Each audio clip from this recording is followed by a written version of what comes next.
Okay, so we'll just give it a couple of minutes as we have people filing in before we go ahead and get started.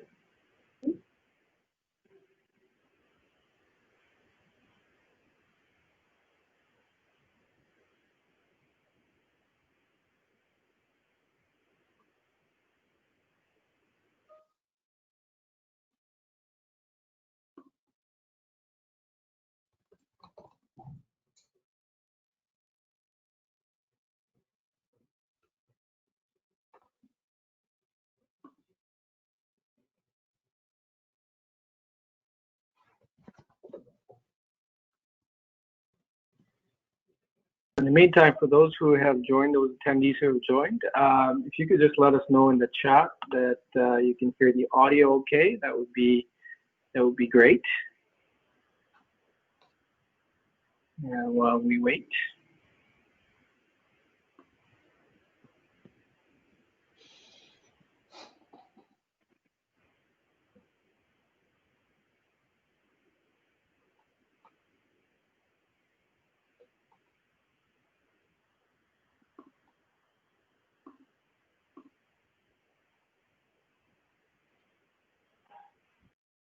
Okay, I think we can just go ahead and get started, and as others will join as we go along. So welcome everybody. My name is Hamza Adam. I will be the MC and facilitator for this event. I'll start off with introducing myself as well as some of the other panelists here. So myself is I have over 15 years in the areas of sales, marketing, training, mentoring. I work with a variety of small and mid-sized businesses, primarily in the professional services space. I'm also a certified corporate business coach with extensive experience helping businesses thrive in challenging circumstances. Speaking of COVID, so we'll talk about what do we expect to see some of the impacts being from COVID, and what impact would that have in terms of client retention and acquisition going forward. And we also have Alex Koch, who is the founder and principal of Insight Legal, a business law firm located here in Toronto. And Alex, Insight Legal actually provides corporate real estate and IP advice or intellectual property advice to individuals, startups, and small to mid-sized businesses across a wide array of industries. Alex's business law practice focuses on helping clients with their ongoing operational legal needs, as well as assisting them in corporate transactions. And she regularly advises clients on IP matters and helps them acquire a license to commercialize and protect their IP rights, as well as comply with their privacy and anti-spam legislations. And last but not least, we have Mo Riss, who is the VP of IT Governance and Risk Management at KBE Information Security. And he has over 10 years of IT risk management and security controls experience, and overall more than 2 decades of experience in the area of data protection and cybersecurity. He started KBE Information Security in Toronto, and he was founder and member of the Cloud Security Alliance, a not-for-profit organization focused on cloud cybersecurity. And he's working both in Canada as well as in the EU, providing his skills and capabilities to companies in need of data protection, mainly focusing on companies in the professional services space and that tend to be smaller, mid-sized organizations. Okay, so with that, let's go ahead and jump right in. So the areas we're going to talk about are we'll start off and talk about what are the likely impacts of COVID on a macro as well as micro level. We'll talk about how do we best serve our clients in the context of COVID, and how should we be thinking about business growth. And then we'll have a bit of a panel discussion where we'll talk about things around legal obligations, liabilities relating to privacy and data protection, as well as employer rights and obligations relating to this whole working from home situation we find ourselves in. And how do we actually stay safe and compliant in a remote working environment. So why are we here? It's actually a very different world today than it was even 6 or 9 months ago. And the rate of change has been accelerating primarily in the past few weeks due to COVID-19. And it brings out the quote I like from Charles Darwin, who didn't necessarily was the fittest of species, that's right, but really said, that it's not just the most intellectual species that survives or the strongest, but it's the ones that are best able to adapt and adjust to change. And that's exactly the situation we find ourselves in today, is that there's a lot of change kind of being imposed, and there's going to be organizations that will adapt, be able to successfully adapt and adjust, and there's going to be others that will not be able to do that. And our focus is on trying to help organizations be able to see what's coming over the horizon, being able to adapt and adjust so that they can not just survive but thrive going forward. So if you consider you and your business kind of being in this circle in the center here, and the arrows indicating you're wanting to push out and grow the business, well, there are other forces that are kind of working against that. And we've seen a lot of that in recent years, and it's going to only accelerate due to COVID. So the offshore outsourcing, new tech solutions, whether in fintech, legal tech, and so on. We have the rise of AI and big data. We see newer, more disruptive business models coming out all the time. And we're going to see this especially more so with COVID, where a lot of businesses are basically either going to get acquired or they're going to go out of business. So that you're going to see is that the number of buyers out there is actually going to be shrinking. And then we're going to see a more demanding buyer. So you can see what we call a more for less expectation. So right now, a lot of companies are in cost-cutting mode. So what they're looking for is cash flow and keeping as much cash as they can and reducing discretionary spending. And any spending that they do is going to come under more scrutiny, where they're going to be looking at what is the value I'm getting from this, right? And on top of that, as well as in addition to that, you're going to have a lot more intense competition, because it would appear that the pie itself is actually shrinking, and all the players out there are going to be juggling or jostling or fighting to get a piece of that shrinking pie. Now, so the question is, what can we do, in terms of retention of our clients in really difficult circumstances? And really the number one thing I recommend to my clients is to reach out to their own existing clients and really make that human connection and show some empathy, because our clients are all going through some very difficult times right now. So they're looking at making some very difficult difficult decisions in terms of potentially even shrinking their workforces and so on. And it would behoove us to really reach out and show some empathy and really try and understand what's going on in their world and share what we're experiencing as well, to really kind of foster a tighter connection during these very difficult times. So that's really the number one thing I recommend is really reach out and connect. And you might have clients that you haven't spoken to in months, previous clients that you may not have even spoken to in years. Well, now actually might be a good time to reach out to them and just check in and see how they're doing, because everybody's being affected by COVID-19 in one way or another. So the core thing you want to do is, at this point in time, is really communicate. That's really the most important thing you can do. Now let's think about growth. So how can we be thinking about growth in a time like this? Well, I think there are going to be bright spots. There are going to be opportunities kind of going forward. And you really need to think a little bit differently about the landscape and where the opportunities are. So here are the steps that I would recommend. I recommend for my clients. The first thing you want to do is perform what I call a visioning exercise, to really look at the entire landscape, look at the different industries and what the impacts are on those different industries and the sectors that you serve, or verticals or industries that you serve, and see which ones are potentially going to be more affected than others, and which ones may have other opportunities that are brought about by COVID. So, for instance, the commercial real estate market, we see that going to struggle quite heavily going forward. And so if you're focusing on that, as well as like the travel and tourism markets, you're going to have clients who are going to be struggling tremendously in those sectors, potentially for many, many years. It might take who knows how long, but several years before they actually get back to pre-COVID levels. So if you are exclusively serving those industries, well, now would be the good time to diversify from that. So you really want to look at holistically at the entire market and look at where are the bright spots, where are the opportunities, and which areas are going to struggle most, and try and divert your resources to the areas that would present the greatest of opportunities. So I like to say that there are riches in the niches, so you really want to focus on what are the most viable niches that you can serve.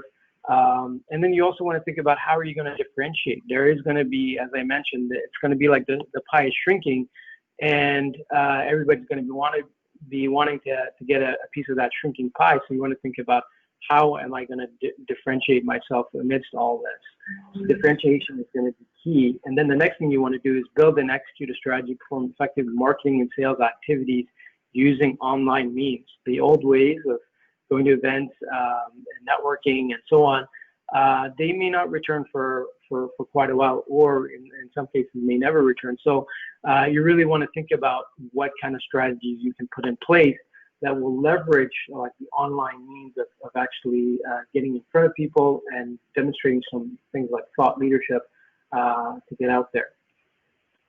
So I think this is a good point to kind of bring in the other panelists here and just have a bit of a roundtable discussion.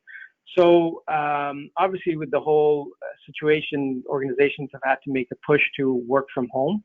And some of them were not well set up for it. Others, they did it in a bit of a rush.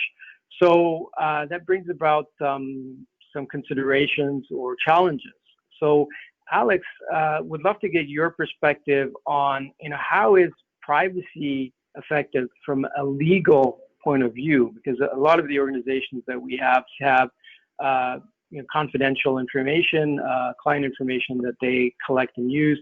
And how should they be thinking about the privacy aspect, not only for them and their employees, but also their clients? How should they be looking at that from a legal point of view, Alex?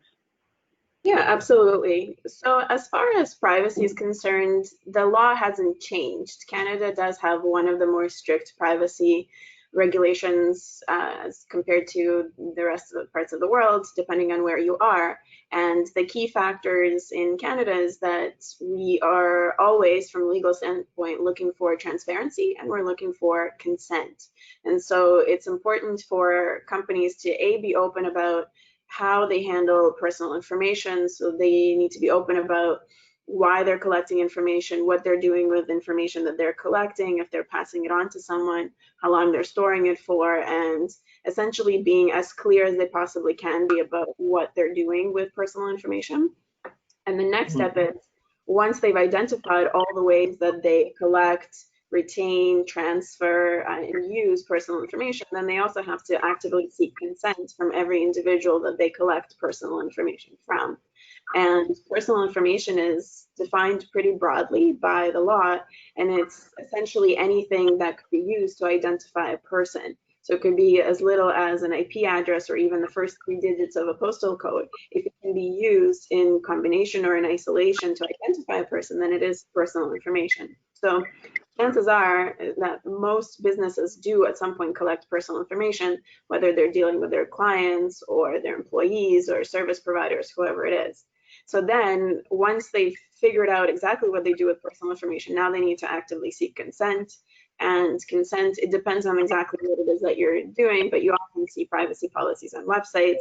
Sometimes you see terms on the back of contracts that you sign with various providers or companies. And so there's different ways of seeking consent, but those are the key aspects of privacy. Now, after the COVID crisis, the law hasn't changed. It's still really important for companies to be just as transparent and for them to actively seek consent. But what has changed since the COVID crisis is the way that businesses actually operate. There was a bit of a scramble as this was completely unexpected, and many companies were forced to either shut down their operations or to have their employees working from home. And so now that there's employees working from home and companies are conducting businesses differently, it's very possible that they may not be as transparent about their current operations, since they've changed the way that they do things but haven't actually actively sought consent for handling personal information in light of their current practices in the COVID crisis. Right, right. And Mauro, from your perspective, and from a security point of view, how would you say privacy is affected given the situations that we're seeing with the work from home and so on? Alex has shared with us the legal perspective. What about from the actual, cybersecurity perspective, or retaining and maintaining like important private information? How should organizations be looking at that? Yeah, okay, so what I think is that data security and privacy have a common goal to protect sensitive data, but they have very different approaches, because privacy governs how data is being collected, shared, and used, while data security focuses on protecting the data from theft, from breaches. So actually, data privacy is a branch of data security concerned with the proper handling of data, and more specifically, data privacy concerns revolve around whether or how data is shared with third parties, the inappropriate use of data, or how data is legally collected or stored, based eventually on regulatory restrictions like such as PIPEDA or GDPR, for example. So violation of privacy is a risk, thus a threat to security. This means that, for example, the biggest issue here is that when personal information is lost, it's lost forever. So birthdays cannot be changed, and neither can mothers' maiden names. These are the most common security questions used by online portals when you register yourself, and they now avoid asking for those questions, and in many cases those portals have rushed the implementation of multi-factor authentication, such as I don't know, SMS response, or one-time code, or one-time password, and others. So back to the security aspect, the core elements of data security and accordingly of data privacy are CIA, which I'm not referring to the intelligence agency, of course. I actually mean the acronym, which stands for confidentiality, integrity, and availability. Three key principles which should be guaranteed in any kind of a secure system. Integrity means that data is protected from unauthorized changes to ensure that it's reliable. Confidentiality means that data are protected from unauthorized access, eventually even viewing, if you, for example, think of a printed document. While availability simply means ensuring that data is available to users or to applications when and where they need it.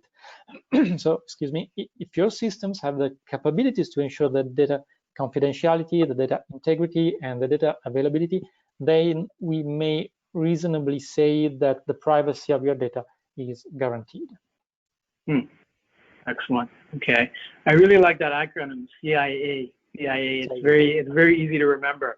And then let's think about the people who are running these businesses, the business owners themselves, or managing, both the departments or people that report to them. How should these people be thinking about protecting themselves? What should they be thinking about from a legal perspective in terms of protection, Alex? Well, the protection side is a little bit different, because to protect themselves from any legal liability, businesses really just have to make sure that they're complying with the law. And so, again, going back to now, knowing that practices have completely changed in light of the fact that employees are working from home, and businesses may not be able to utilize the same technological safeguards that they were using prior to the COVID crisis. It's time for them to really reevaluate the way that they do things. So by protection, really what they should be doing is going back and checking what has changed. especially if companies had to scramble and let's say have their employees working from home, it's time to look at how are these employees are actually working from home. Many individuals, let's say, only have one computer at home, so now they're using their family computer to perform their working operations, and possibly confidential data is now stored on their personal computers that maybe other family members have access to as well.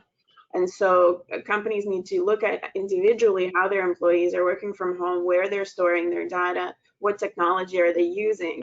And then once they've been able to evaluate how their current business practices are, going back to let's actually update our privacy policy, make sure that we're transparent about now this is the way that we're doing things. At the same time, trying to think about things from a security standpoint. When you're handling personal information, you still do have an obligation to make sure that it's safe and secure and that you're limiting access to that personal information. So if you know that you have an employee that only has one computer at home that they share with the rest of their family, maybe businesses now also need to think about, should they be supplying their employees with computers, or should they be providing some sort of software that during working hours blocks out access for everyone else for that particular computer, and essentially updating their practices.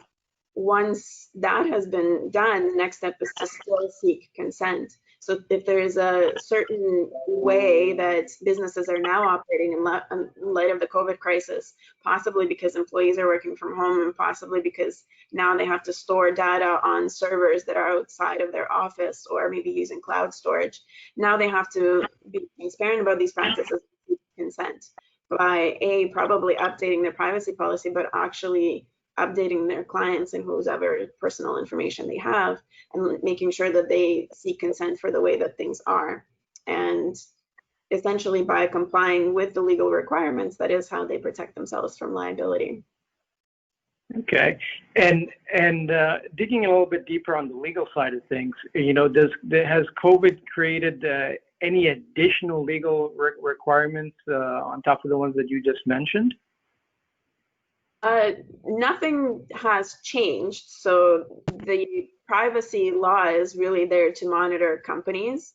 And so the law remains the same, but it could just be that now companies have a higher obligation to make sure that they're still complying with things because everything has been scattered and there's been so much scrambling. So the law hasn't changed. It just might be that it's a little bit tougher for companies to comply with the law as is, because of the need to have employees working from home and having to possibly store data outside of their office storage, etc. Right. So you've mentioned the employees. So how should companies, organizations be thinking about their relationships with their employees in light of this whole working from home situation and having to comply? As you mentioned, the laws haven't changed. It's just that now perhaps businesses need to take additional steps to make sure that they are complying with the laws, but how should they be looking at the employer-employee relationship in light of privacy requirements? So, well, there's two sides to it. The first one is the employees and making sure that maybe this is the time for you to revisit your employment agreements and check what requirements you have. And so should you be supplying new technology to your staff in order to enable them to work from home? Should you be installing some sort of software on their computers to make sure that you're still protecting the privacy of the information that you're gathering? And the second aspect is for employers to remember is that when personal information is handled by a business, it's still the business's responsibility to make sure that it's secure. And so when you have employees that may be storing confidential data on their family computers or along those lines, then the employer at the end of the day is still responsible for the conduct of their employees. So from the employee management side, this may be also a good opportunity to do additional training for your staff on privacy and maintaining confidentiality, and possibly just updating safeguards for your business in order to save personal information. And it also really depends on how sensitive the information that you're handling. Even thinking about it from a professional services business, let's say, every client that lawyers, for example, have, we have a duty to verify a client's identity. and to actually keep a copy of a piece of government issued ID for our records. And I've known this because the Law Society can come and look at your records, and they will ask you if you've retained a copy of your client's ID because you have that job. So now you're storing really sensitive information. You have to be careful with how that's stored if your employees are working from home and what they're actually doing with it. So there's an aspect of training. There's an aspect of trying to figure out what is the employer's job in terms of providing technology to their employees to enable them to work from home. And this may be an opportunity to review employment agreements and company policies when it comes to their employees to make sure that they're still complying with privacy law, even though the way that they interact with their employees has completely changed. Gotcha. So they basically need to be looking at some of the policies and procedures that they have in place, and potentially really updating them and making sure that people are appropriately trained on privacy and so on. So I think that those are very very necessary steps in this day and age, given everything that's going on. And then the other question is, Alex, is what happens if a business is not able to comply or does not comply with legal privacy requirements? What are the legal ramifications of that? It really depends on what happened and why. So, and what the damage was. There is the law that essentially says that you have to do all of these things. You have to make sure that you're transparent and that you've sought consent. If you did something without complying with the law, then of course it's illegal. And there is the legal ramification side of things, where there's fines and possible jail time depending on what actually happened and what went wrong. But the second aspect to it is what damage was actually caused. So if, let's say, you've released or you collected a lot of personal information that you shouldn't have, or you didn't get consent for, and you've used that personal information in a way that you also didn't have consent for, then not only did you violate the law, but you hurt a lot of people. And so there's nothing preventing from people who actually suffered as a result of your violation of the law from also suing you for the damages that they've suffered.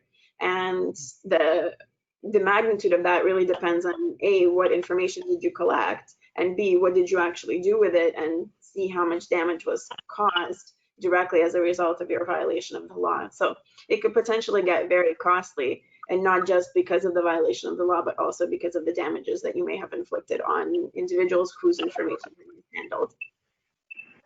Wow.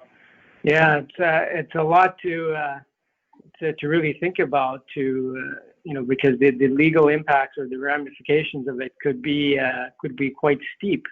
So on that note, I think let's talk about what, from a very practical perspective, in addition to looking at the legal documents, let's look at, from a security perspective, Mauro, on for this whole situation where people are now working from home and wanting to comply with the legal requirements for privacy and data protection and so on. Help us understand how they should be going about this. Does the fact that we're all working from home, are we less secure than we were before? How would we even know? So help us understand that, Mauro. Yeah, I can reformulate your question in this way. How do business owners ensure CIA? So back to the CIA.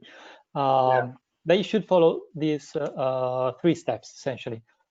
First, categorize data based on their privacy requirements. This means tag your data, secret, confidential, public, internal use only, whatever is most effective to you.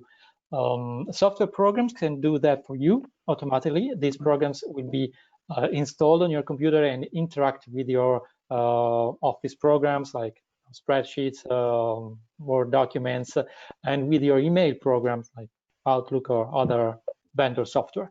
You don't even need to manually tag the documents. The software will do that for you based on your choice eventually. And the software can do more. It can be managed so that you can block in sending an email tagged internal use only, for example, to a recipient outside your organization, for example, to a gmail.com email address. And this is just an example of how this kind of technology helps you. Another example, this technology can recognize that in a document there is a credit card number rather than some sort of personal identifiable information, PII, like a social security number, and automatically tags the document as confidential or personal or PII, something you can customize. Sort of preventive action, and maybe a document tagged PII will be blocked to be printed on a printer located in a common area of the building. So the second step required data encryption to be kind of a basic security practice. Data encryption guarantees the integrity. Okay, and again, data encryption is much simpler than you think. The user experience, so your experience does not change. You still see the usual Windows interface, the usual desktop in front of you. You don't even know whether your laptop will be encrypted or not. And again, it's only a technological process. Turn encryption on. That's all. Of course, in the back end, there is an encryption program at central level which manages for you all the encryption keys, or even better, the decryption keys that you need. But for you, you are always using your PC as you are doing now, basically. So only if it gets lost, nobody can get access to your data. Eventually, even removing the disk, they cannot access your data, which is much easier if the laptop is not encrypted. And third, use access control list on your system, ACL. Ensure that access control list and file permissions or eventually whitelists are monitored and updated regularly. This is even more and more simpler. Your IT staff probably has already put in place a solution of ACL on your environment. If not, ask them to do it. In this case, only specific users or group of users are authorized to get access to modify files into that folder, for example, or to view with specific privileges, read, modify, delete. For example, you have a shared folder named HR, and you want only people from that department to modify files into that folder, but at the same time, maybe you want the data officer to get access only in view mode. And the answer is enabling the access control list. Okay, so these are the three steps: tag, encrypt, ACL. Perfect, perfect. And I see you have a very interesting picture here. What does this have to do with security, Mauro? Apart from making us hungry. Yeah, no, as you probably already guessed, I'm Italian, so tiramisu is one of my favorite cake. But why this picture, as you asked? Because tiramisu have something in common with cybersecurity. They have in common layers. In security, as in tiramisu, the more layers, the better. So this is my point, and this is what I see is changing with this new reality. The cyber world follows in parallel the physical world. There is a kind of analogy. As the attack surface has changed in the physical world because of this new COVID virus, the attack surface has changed at the same level in the cyber world. And when I say attack surface, I'm talking about everything: people, locations, and workstations. For example, if you consider the workstations, they are generally at the office, now are at home, as Alex mentioned. Now consider the level of protection of your organization's network infrastructure. I'm sure your company has some sort of intrusion detection systems, prevention systems, firewalls. So all these devices are layers of security. The question is, do you have the same level of protections at home, the same number of layers? Because I'm honest with you, I don't have at home all these layers of protection. And cybersecurity, again, it's like tiramisu, all about layers. The more layers you have, the harder it is for bad guys to gain access to your computer, to your data, to your private information. And so we believe there is a real risk around, especially for small businesses in this moment, because everybody still have the same duties of confidentiality, but are now forced to rely on technology more. And technology is subject to breaches. In fact, all of you as a data owner are responsible for the privacy of the information of your organization, of your client, and now you are exposing that information because you are using your home network, your Wi-Fi. So what I'm saying is that when working from home, there are some specific threats because you don't have all those layers of protection you have at your office. The configuration of your router, for example, the same device that you use or your kids use to play games online.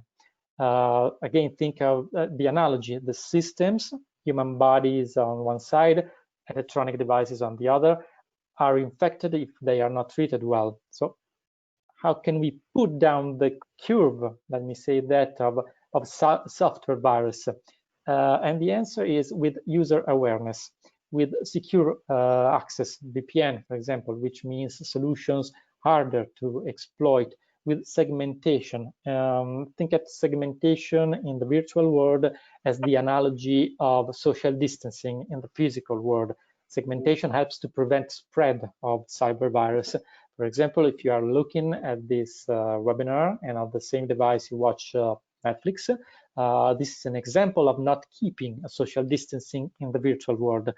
This is an example of segmentation. Separate the web services on different channels. Remember what Alex said about sharing the same PC with other family members. Or again, for example, you share the same home network, your internet with your internet connected TV, the so-called smart TV. But here the question is, are you sure that that TV is really smart? That's the point. Excellent, excellent. And you know, when you talk about, I see you have a point about downtime. Can you elaborate a little bit more about what you mean when you say downtime? Yeah, downtime means when you are at your office, there is an IT staff which they are taking care for you of any kind of problem. Whether you are at home, if there's a lack of connectivity, nobody is taking care for you. Okay, so this is one of the most issue we are facing right now. Okay, downtime means the percentage of time that you are online, that you can actually work effectively, also with a proper uploads and downloads. Sorry to use these words, but efficiently means with a high rate, high speed, which is guaranteed on office, which is less guaranteed at home by the service provider, by the internet provider, for example. Absolutely. And I know your organization has done a bunch of research into what are the threats facing Canadian businesses, the top cyber threats facing small and mid-sized Canadian businesses. Can you share with us what were some of the core findings of your research, Mauro? Yes, of course. I have this slide for you about the, let's say, top cyber threats, because we disclosed our research at the beginning of this year, okay, because that's before the spread of the COVID-19. Now, even if the results are still consistent, we have to adapt the content to this new reality. And this new reality is saying that some threats are even more effective now than ever. With the increase in the number of data breaches, small businesses must evaluate their data security measures, okay? As employees are working remotely during this pandemic, cybersecurity for small businesses become especially critical. For example, the number one is phishing. Well, phishing email is one of the most efficient vector of attack since forever. Compromised email system can then seriously damage business interests and privacy. And still nowadays, email phishing is the most commonly used channel for targeted attacks. Phishing activity in March and April increased much more than in January and February. I'm saying 350% more. But why so efficient? Because attackers take advantage of our human nature, of our curiosity and passion. For example, they ask for donation to help COVID research. you receive email like that, they stimulate your sensitivity, which is higher in this moment. Attackers see an opportunity and are studying how to take advantage now, exploiting your vulnerabilities as a human being. And they take advantage through emails, able to steal information. To get caught is very simple. You click on a link on a message received from what you think is a known email address. But at that time, what you don't know is that the address is only apparently true, which actually is a fake, while actually it's a fake. Underneath that email address, there is an unknown hidden sender who is taking advantage of some features of email programs. The result, potentially a lot of troubles. The worst case scenario, ransomware. All of your data will be encrypted and you must pay a ransom, I mean real money, to get the recovery key to decrypt and have your data available back. As happened, for example, 1 month ago at a law firm in Manitoba. But on media you can find a lot of real cases every day. So be careful of emails, attachments, and links. The second is social engineering. Social engineering is the art of manipulating people so they give up confidential information. And you know the value of your confidential information, of your offers, your agreements, contracts, of your employees' PII, for example. What if it goes in the wrong hands? Criminals are usually trying to trick people into revealing passwords, bank information, card information, or access to computers, so they can install malicious software programs, giving them complete control over the computer. And of the reported incidents, the security breaches started through social engineering are 95%, which is incredible. For example, hackers may call and pretend to be an IT guy from your staff, having remote access updates to distribute, thus tricking you into giving them access. And once they have access to one of your systems, they in your network. So to summarize, phishing combined with social engineering attacks plus the use of personal devices, because personal devices are unlikely to have the same level of security as corporate devices.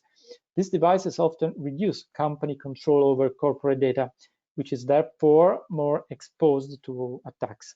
When you download, for example, unapproved applications or connect to your home Wi-Fi network, security holes are potentially opened, even because these devices are often not monitored or managed for security compliance.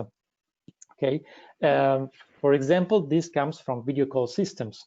That's part of the enlarged attack surface in this period, especially in this period.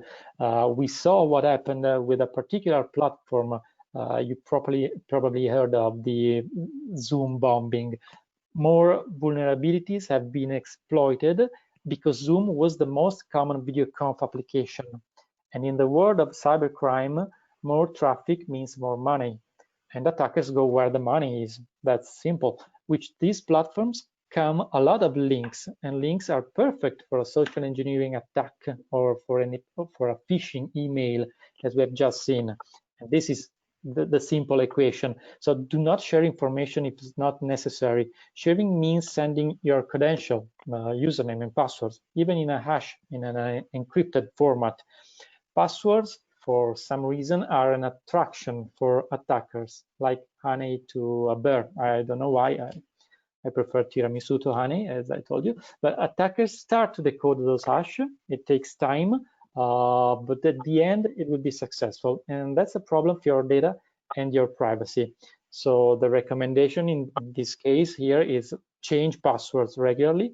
Do not use the same password for all the services you use, for example. And that's a very good point. I know a lot of people who tend to use one password for everything, and some people are very guilty of doing that, which obviously is not a very good practice. Now tell us about avoidance. What can we do to protect ourselves and at least try and mitigate some of these attacks based on your experience and your research? Yeah, okay, we have spoken about threats since now, so let's spend a few minutes speaking about protection. So back to the layers. The focus on prevention may be the answer. Security can be broken down into three main elements: prevention, detection, and remediation. And again, the same if you think the analogy with the physical world, prevention is better than cure, as doctors say. The same happens in cybersecurity. We must rely on prevention, also because detection and remediation are even more challenging in the remote working context in this new normality. And prevention means awareness. With this awareness in mind, we've seen most companies have deployed work from home policies. And that's a smart response to reduce the risk of exposure to threats. So here you can see some simple actions you can take to protect yourself, your customers' data, and your company. Be paranoid, which means ask yourself, can anyone see your screen? Can anyone hear your conversation? Be careful with any emails, especially emails referencing the coronavirus. If you're not sure, ask before clicking. Use strong password practices. Passphrases are even more effective. You know, a passphrase is something like "Bears love honey!" ! Or 2 exclamation marks, even better. Stay informed and updated through official channels. If not already done, ask your staff to provide official updates, at least weekly. Try to not mix work and leisure activities on the same device. Remember segmentation. Keep your family off your computer. I mean, you know, consider the risk of accidental data modification or deletion. Consider longer time to repair due to lockdown, longer time to buy and configure new one, longer time to retrieve your data. Clean your home office and secure your home office. The best way is follow your company's security policies. If you don't have, consider to introduce policies, ask to have policies. You act in a safe way working remotely while someone else should take care of your company to check the security. With a cybersecurity risk assessment, for example, as a support to your IT team to help identify threats and vulnerabilities to be fixed. Because prevention means better data protection, which is strictly connected to reputation. What if a data breach occurs? Consider what would happen to your reputation in a case like that. And this happened, for example, 1 month ago, as I told you, at a law firm in Manitoba. That's the reality out there. Data protection means data loss prevention. So as Alex was saying, where are my data? At rest, in motion, what is the flow that data follows, okay? Data protection means encryption, means guarantee the confidentiality, integrity, and availability of your more critical data, of your more sensitive data. Means effective actions for your company. In fact, you need to have a regular assessment at your firm, a proper assessment done, especially after this situation, in the next normal. It doesn't have to be us, it comes as an advice from me. For your security, I highly recommend someone to take a look for you. I think that's a very good point, because there's only so much a company's internal IT department can do, and they're obviously focused on keeping things running and so on. They may not be aware of the best practices from a cybersecurity perspective, because that's not the only thing they do. Is, you know, they obviously have some concerns and knowledge about security, but they're not necessarily the deepest experts in that, and there are always new vulnerabilities, new holes coming up. So I think getting an outside party to support you in looking at what the vulnerabilities are and what the gaps are and helping you address them, I think that's a very smart move. That makes a lot of sense. So I think that's really the core of what we want to talk about today. So let's open it up for questions. So for those of you attending, if you have any questions based on the material that we presented today, we would like to invite you right now to ask your questions. We do have a few minutes left, so we'd be happy to address those questions. And while people are putting together their questions in the chat, I would like to mention that for everyone who has attended, we will be sharing some goodies with you. We'll be sending you some goodies after, which is we'll send you a copy of the recording as well as the slides. KBE is also generously providing a tip sheet on video conferencing tips for attendees. We'll send that out too, and top 5 tips for securely working from home, so you can help protect yourself.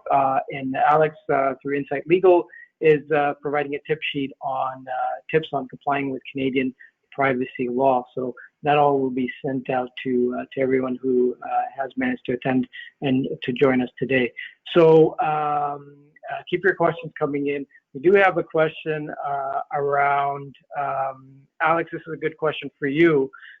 This is a question about whether companies who are shut down or have had to significantly reduce their operations, do they still have to do any of what we talked about regarding the privacy and addressing privacy? Do they really have to take any action if they've had to shut down? Yes, because I'm sure that the intention is to shut down for now while we're in the state of emergency, and if the intention is to get back to business afterwards, then you still are an ongoing business. You're still planning on operating, and so you still do have an obligation to comply with law as it is. So, and there's 2 aspects to that question. The first one is you're partially winding down. So if you're still doing something work related, and if you're still using your client files and personal information maybe from home, and again using your personal computers, then we go back to, yes, you absolutely still have to check what your current practices are and what you're doing in order to comply with law. And then if you're shut down, has the shutting down of the business affected the way that, again, you're using, storing, and disclosing personal information? So for example, if you're in an office and you used to have a local storage that's now locked in your office somewhere and that's not being accessed, thinking about whether that's secure and whether someone could potentially gain access to that. So I would still encourage you, especially if your intention is to continue operating your business after the state of emergency, to still review what it is that you're currently doing when it comes to personal information. And if things have changed for you, then yes, it still is time for you to update your privacy policy and to seek active consent for the new practices that you're doing. Gotcha. Makes sense. And Mauro, a question for you. I believe you actually even have an example of this. So can you walk us through what an actual phishing example looks like, and how people can tell, at least to try and protect themselves from clicking on the wrong links? Yeah, of course. There are some tips that you can follow when you are not sure whether opening or not a link included in an email or a web address. Consider that companies don't request your sensitive information via email, generally speaking. Okay, so this is the first consideration. Companies usually call you by your name, so the email should start with dear John, not dear customers or dear account holder, valued member. Okay, they know you by your name, your first name. You should check the domain emails. Okay, so do not just check the name of the person sending you the email. Check their email address. Okay, by hovering your mouse over the field from address. Make sure no alteration like additional numbers or letters have been made. This is not a mistake. That means that the name after that email address is a fake. Okay. Companies know how to spell. They know the grammar. Okay, so possibly the easiest way to recognize a scam email is bad grammar. An email from a legitimate organization should be well written, basically. Another tips, companies do not force you to their website. Okay, sometimes phishing emails are coded entirely as a link, hyperlink. So therefore, clicking accidentally or deliberately anywhere in the email will open a fake web page or download spam onto your computer. And again, companies usually do not send unsolicited attachments.